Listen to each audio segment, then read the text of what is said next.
Assalamualaikum warahmatullahi wabarakatuh. Perkenalkan, nama saya Melani, NIM 1702-198. Baik, di sini saya akan menjawab pertanyaan Ibu yang telah diberikan.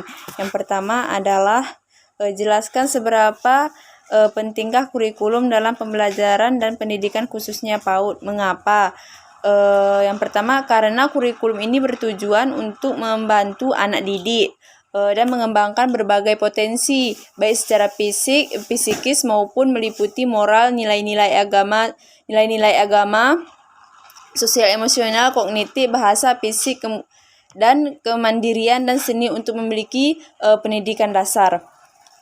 Dan yang kedua adalah sebutkan berbagai model-model kurikulum anak usia dini beserta penggagasannya. Jelaskan lebih detail dua model dan yang ada sebutkan.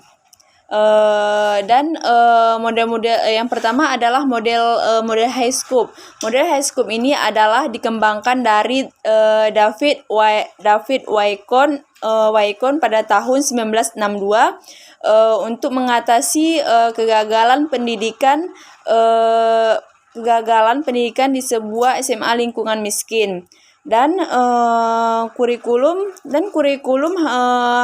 high school pada upaya memberdayakan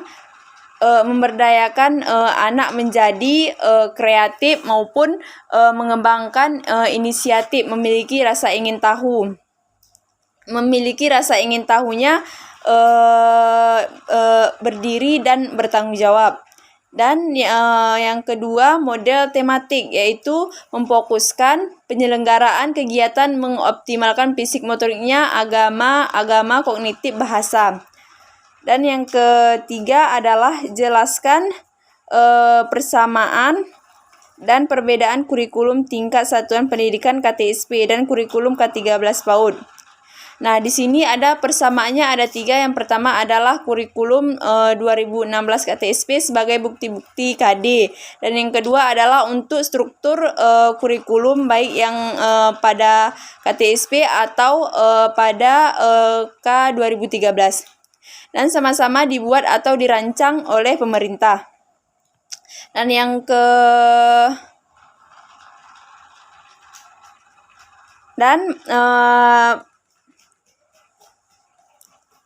Dan yang ketiga adalah beberapa mata pembelajaran masih ada yang serupa seperti KTSP dan ataupun perbedaannya KTSP. Dan adapun perbedaannya adalah yang pertama, yaitu tujuan pendidikan dasar dalam meletakkan dasar kecerdasan pengetahuan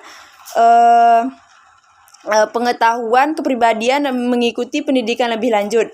Dan yang kedua adalah dibuat oleh masing-masing satuan pendidikan yang berdasarkan silabus nasional, sedangkan 2013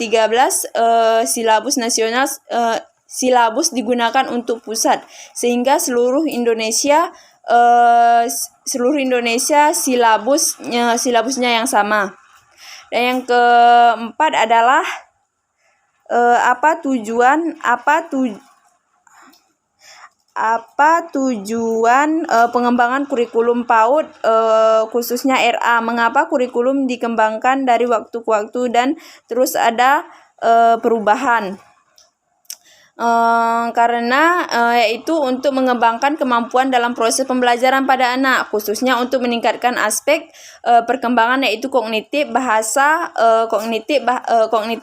seni, sosial, dan emosional. Dan yang kelima adalah sebutkan dan jelaskan prinsip-prinsip pengembangan kurikulum, jelaskan dan contoh yang mudah dipahami. Dan yang kelima ini adalah yang pertama ada prinsip yang relevan. Prinsip yang relevan ini yang bahasa kurikulum PAUD atau kurikulum PAUD harus dengan kebutuhan dan perkembangan secara individual. Yang kedua adalah prinsip fleksibel. Prinsip fleksibilitas kurikulum PAUD harus dipahami dan digunakan dalam pengembangan secara luas. Dan yang ketiga adalah akuntabilitas kurikulum yang harus dapat dipahami. Dan yang keenam adalah jika Anda punya kesempatan untuk mengembangkan sebuah kurikulum PAUD sendiri, bagaimana gambaran untuk kurikulum Anda? Apa program atau kegiatan unggulan yang Anda terapkan di kurikulum Anda? Yang pertama, saya akan harus jelas, yang pertamanya adalah harus jelas latar belakangnya dan harus sesuai visi dan misi pembelajarannya. Sekian hasil pemaparan jawaban saya. Kalau ada kurang saya mohon maaf. Wabillahi taufiq wal hidayah. Assalamualaikum warahmatullahi wabarakatuh.